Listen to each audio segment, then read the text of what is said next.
কিভাবে আমরা smart side bar open করব আর মাল্টিপল অ্যাপ চালাতে পারবো।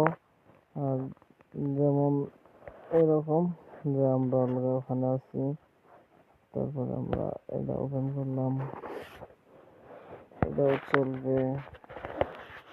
সাথে আবার যদি বলি যে আমরা ওপেন মেসেঞ্জার ওপেন করবো, মানে এটারও কাজ করতে পারবো, এটারও কাজ করতে পারবো, এটারও কাজ করতে পারবো, যারা ইচ্ছে সেটার কাজ করতে পারবো, মেসেজিংও করতে পারবো।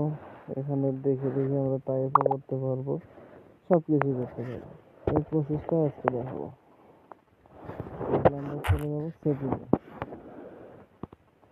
সর্বপ্রথম আমরা সেটিংয়ে যাবো, এটা কেটে দিই। সেটিংয়ে যাওয়ার পর এখানে লিখবো আমরা smart side bar, SMART,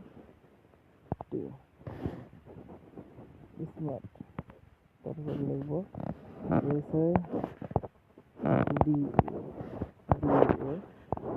smart side. এখানে আমরা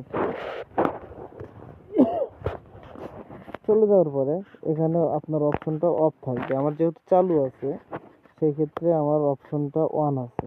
আপনি অপশনটা অফ করে দিল মানে এখানে এই সাইড থেকে এখান থেকে চলে গেল। আপনি এটা অন করে দিলেন তো এখানে যে সাইড বারটা আসলো। মূলত এইভাবে এটা এই স্মার্ট সাইড বার অপশন চালু করে দিলে পরেই আপনার সাইড বারটা শো করবে।